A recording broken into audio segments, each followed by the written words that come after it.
Міне, ана забордан былай қарай 9 метр жүресің. Мына 3-ші стойка. Осы 3-ші стойкадан былай қарай колодец болу керек, судың колодесі. Ал су деген үйдің сыртында, міне, 1,5-2 метрдің арасында өтіп жатыр. Міне көршінің колодесі. Ал құрметті достар, ассалаумағалейкум. Бүгін мен суды жүргізіп жатырмын, үйге су тартқызып жатырмын. Қазір соны көрсететін боламын. Міне, көріп тұрғандарыңыздай участокқа келдім. Жер қазып жатырмын. Траншея. Осы арқылы қазір су тартқызатын суық су.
Ал енді мына судың қазып қойдым. Су тартатын жерді трубаны салып қойдық. 1 метр 30 сантиметр тереңдікте орналасқан екен. Қазір диаметрін өлшеп көреміз. Міне штангені сүркіле алдық. Салып жіберейік.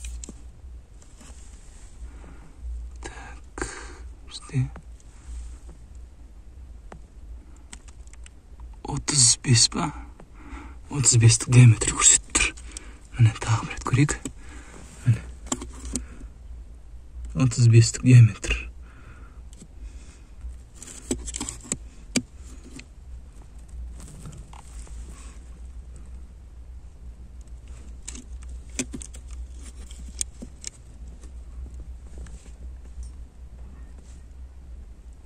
Отыз бестік деп отқан сол 30-дық шығар сол. бестік болушы ма еді?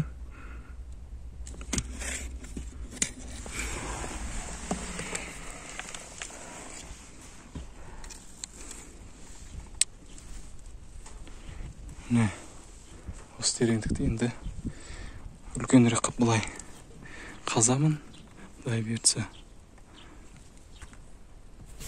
Дейді бір 90-90 қып ба осы жерде қазып, осы жерге колодец жіберу керек.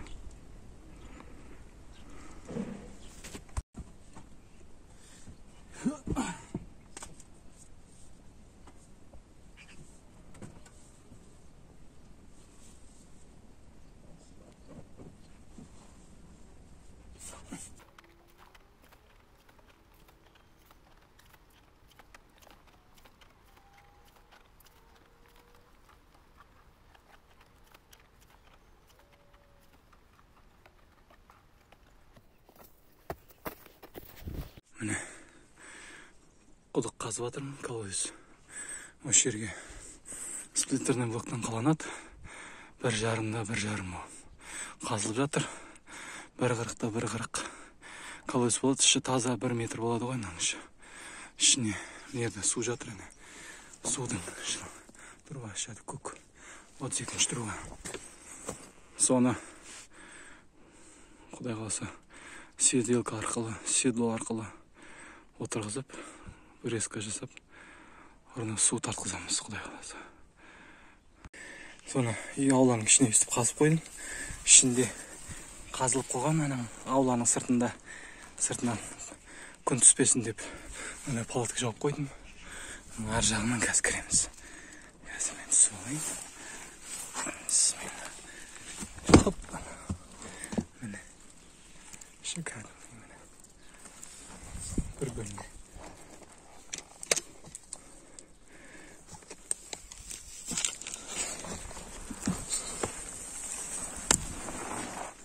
Сеуіп жатқан себебім, астын қазір шпагаттатып уровень шығарып қойдым.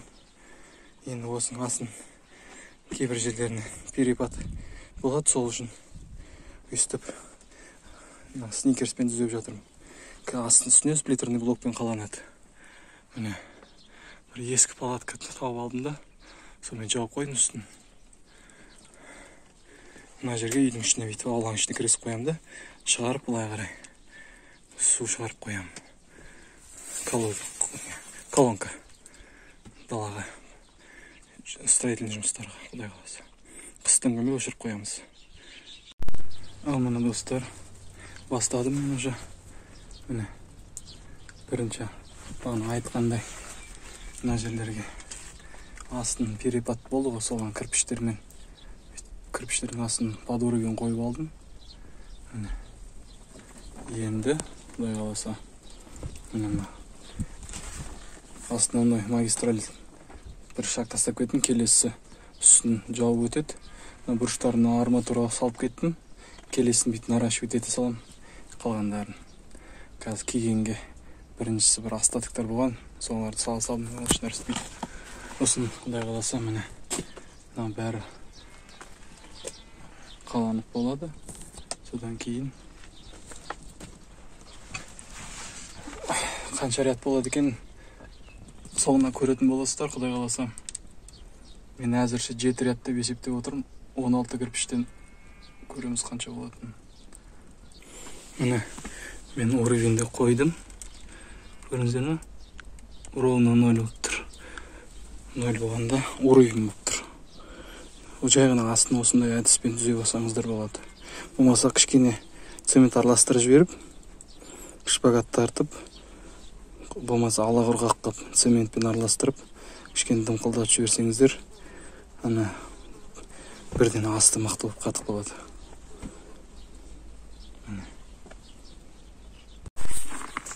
Міне колодецті алдына қазған болатынмын, міне қалап жатырмын.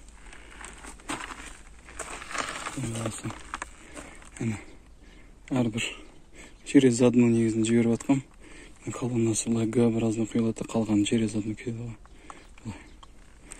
Мына жаққа бірден баспалдақ сияқты қалдырып кетіп отырмын, адамдар түскен кезде қиналмас үшін.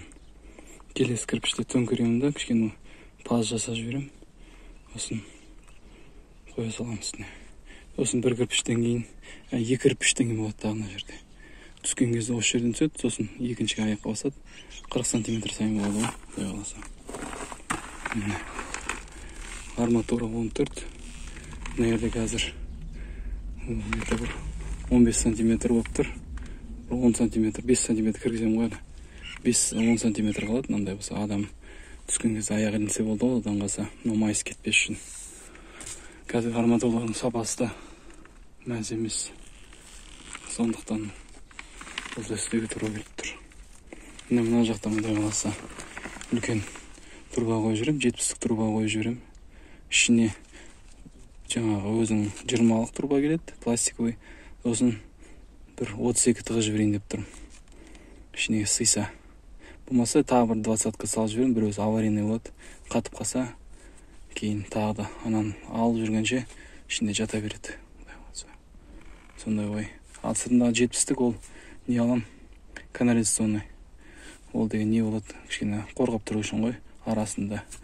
Ылғалданып нетпес үшін. Жарып кетпес үшін ертеңін тағы қазған кезде. Сол. Мына қазған колодец. Соңғы рядын қалап біттім. Енді осының ішін құйып шығамын. Оның ішін. Енді түп шықтыр. Абылайының тесіктен шығарттым. Осындай шықты. Биіктігі 7 ряд 140. И плюс тағы үстіне крышка қойылады. 15 сантиметрдей құдай қаласа. Сол. Біз жақтың табиғаты осындай. Ассалаумағалейкум достар. Бүгін біз врезка жасайтын боламыз. Яғни суды орталық магистральға қосатын боламыз. Соны қазір көрсетіп кетейін. Кәдімгі участокке келдім. Міне осындай жасап қойдым. Керек жарақтың бәрін алып қойдым. Енді осыны қосатын боламыз. Ауа-райы осындай керемет тұр. Табиғаты керемет. Күшті. Құдай қаласа, мына основной магистраль 32-ші труба. Осының мына шетінен, әбір шетінен барып, құдай қаласа, тесемін де, бұлай қарай немен өткізіп, стенаның жанымен бұлай өткіземін де, мына тесіктен шығарып жібереміз. Құдай қаласа. Міне достар, мен құдықтың ішіндемін. Колодецтің үздігі 140 сантиметр төмен жерден төмен тұр екен. Мына жерден алдын ала тряпкамен сүртіп алу керек. Құрғақтай. Сосын дымқылдап сүртіп алу керек, тазалап. Мына жерден қосамын. Колодецна седло осы жерден келеді. Осы жерден шығады да. Мына жерден переходен арқылы осы жерге счетчик келеді. Бұлай счетчик келеді. Мына жерге дейін. Мына жерден бұлай қарай алып келем да, отпен ары қарай үйге тартып жіберем. Сол кезде адамдар мына колодецтен түскен кезде айтпақшы мен баспалдақ жасап қойған болатын алдында. Міне түскен адам кезде адамның аяқпен түседі. Аяқпен түскенде бірден түсіп кетпес үшін ыңғайлы болу үшін жасалған ғой. Аяқпен түспегенде қай жермен түседі адам. Так. Міне. Құдай қаласа осыны қазір қосатын боламыз. Мына седлоны кигізу үшін бірінші мынаның астына 4 тал гайкасын кигізіп аламыз да, ұстап түсіп кетпес үшін астынан өткізіп. Үстіне седлоны қойып, қай жерде екенін өздеріңіз белгілеп аласыздар. Оны бұрын мына жерге өзінің астында, седлоның астында мынандай болады. Сальник болады, уплотнителі. Осын тетігін кіргізіп, осын егер қаласаңыздар, мынаның астына силикон жағып жіберіңіздер, герметик жағып жіберіңіздер. Осы мынаның тұсына да жағып жіберіңіздер, мынаның айналасына. Қалауларыңыз бойынша. Ол деген қауіпсіздік ережесіне. Қауіпсіздік емес, енді алдын ала бір нәрсеге дұрыс болмай қалмау үшін су жіберіп қойып су жіберіп қоймас үшін былайша айтқанда. Өйткені неше түрлі жағдай болады. Өздеріңіз үшін ғой. Міне, кигіземіз. Қараймыз, барлығы дұрыс тұр. Мынаның бастарын диагональ бойынша бірінші мына бұрышын бекітіп алайық, екінші мына жердегі емес, мына келесі қарсы беттегі диагональ бойынша осыны бекітіп аламыз. Уақытша ғана 2-3 рет бұра бассақ, ұстап тұрғанша. Сосын бұны бірте-бірте тартып отыратын боламыз. Міне. Енді мынаны тартамыз.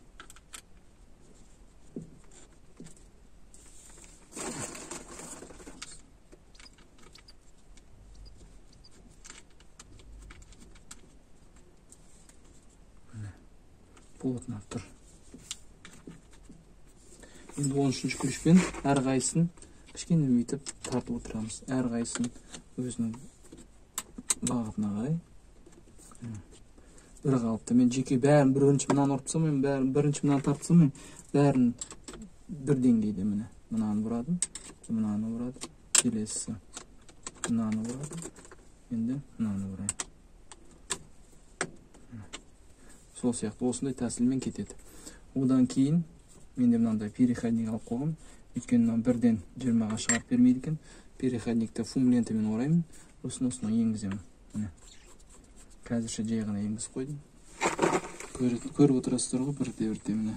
Мынаны тартқан кезде бір-біріне тақалғанша тарту керек. Желательно. Бірақ қараңыздар, мына пластик слабы болса, нашар качествода келсе, сынып кетуі мүмкін. Сондықтан ақырын қарап отырасыздар ғой. Негізінде ішінде уплотнитель бар, ол үшін ол мықты ұстайды. Өздеріңіз байқап қандай.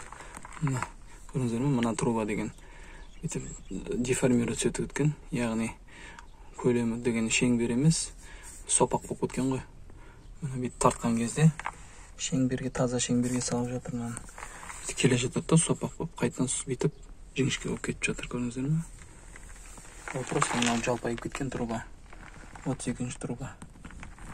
Сопақ болып кеткен. Домалақ емес, эллипс болып қалған ғой. Енді мына қайтадан өзінің формасына келтіріп жатыр. Фиксировать етіп. Мына бізге кішкене қалды. Құдай қаласа қазір бітіреміз. Міне, құдай қаласа мені фум лентаны орап қойдық. Мына переходникті орнаттым. Тағы бір фум лентаны ораттым. Фум лентаны байқаңыздар. Мына өзі мына сағымына былай бұралатын болса, осы бағытқа қарай орайтын боласыздар. Міне, қазір бісміллә бастайық.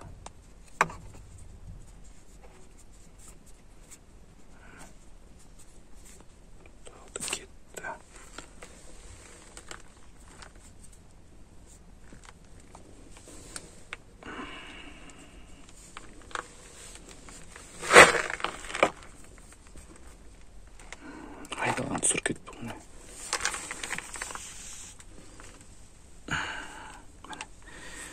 Мына жерге дейін келу керек қой негізінде. Қазір соны крамен тартып жүріп бұған. Тағы айтып кететін жайт. Қазір су шашырайды ғой. Сол үшін шурповертті үйсі салафанға орап алыңыздар. Ішінде механизміне, электричествосына жаңағы су тиіп кетпес үшін. Мынаның түбінен басын шығарып қойыстыр. Сосын мына жерге басымен көресіздер ғой өздеріңіз. Ұзын сверло болса, өздеріңіздің жерге мет қойбаңыздар. Маған ол керек емес. Өйткені мына биіктік, мына ұзындық. Мынаның ішіне жетпейді до конца. Ол не үшін? Мен лента. Мына жерге мет қойып аласыз. Өйткені мынаның тесіп ары қарай өтіп кетпес үшін. Бізге тек қана басын тессек болды ғой. Сондықтан мына жерге көріп аласыздар өлшеп. Мысалы мынаған бүйтіп келеді. Тескен кезде мынаның ортасына дейін ғана келеді екен сверло. Қысқа сверло, яғни менікі. Соған да мән беріңіздер. Бисмилля.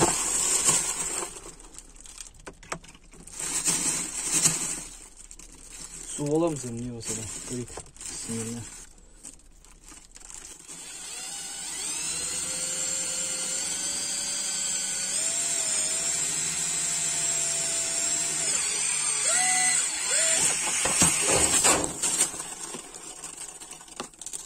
Міне орнаттық, бірақ мынаның түбінен су жіберіп тұр, кәдімгідей жіберіп тұр. Міне чаптырып тұрға, сиіп тұр.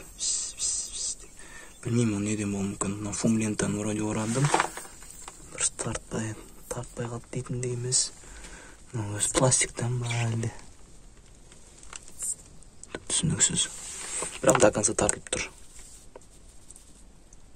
Міне, судың акканын токтаттык. Кайта Кудайга шүкүр. Жакын жерде су инспектор жүргөн экен. Оған звондап, ол келип сантехник менен келип жасап берди. Мынанын түбүнөн пропуск эткен. Ошол жерге тагы да уплотнитель ашып, орап жиберди да катты тартып жиберди. Фум лентаны. Сонымен токтады. Енді қазір мына жерге счетчик орнатамыз. Көрөмүз қазір.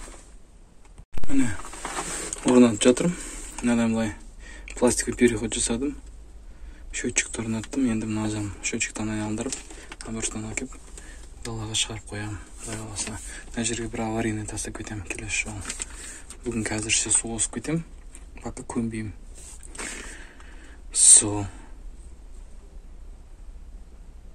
Так, міне орнаттык счетчикти. Өзүңүзгө караттык. Багыты боюнча мына жерде ичинде обратный клапан сыяктуу бар экен. Міне. Так. Көрейик энди. Далага чыгардым. Ана жерден жогору карай краник бар. Көрүнүп ма? Көрүнбөйт экен. Көрүнбөйт экен. Ал көрейик краникти. Бисмилла ашайык. О, жүгірді су деген. Су ағып жатырына көрейік. Так, міне су кранигі ашық тұр. Ешқандай жерден су тамшылап тұрған жоқ. Деп отырсам, мына жерден жіберіп тұр екен. Штуцерден. Так, көрейік қазір қай жерден жіберетін. Сосын тоқтатып қайттан түсіремін. Орнаттық. О, барлығын. Ешқандай жерден су ағып тұрған жоқ.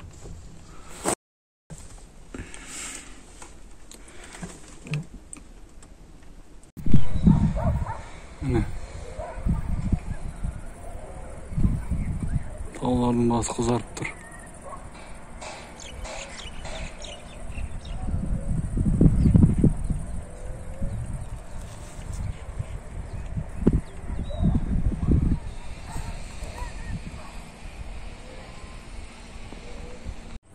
Міне мен участокке келдім. Алдында келіп колодецтің крышкасын қойып кеткем. Мына жерге не кіреді? Люк келеді. Люк үстінен қоямын да анкермен 3 болтқа орната салам ғой, Құдай қаласа. Мен мына опаловкалерін алып жатырмын. Қолда материалдардан жасалған опаловка. Вроде нормально әдемі шықты. Ровныймен. Енді осыны шешетін боламын. Міне. Барлығын шештім. Жан-жағының барлығы гладкий шықты. Асты сплиттерный блок. Крышкасын қойдым. Опалкасын шештім. Енді қазір су сеуіп кетем. Бір шелек, бір екі шелек су құйып кету керек үстіне. Ертең күн ыстық болады. Сол үшін трещина жарылып кетпеу үшін поливать ету керек.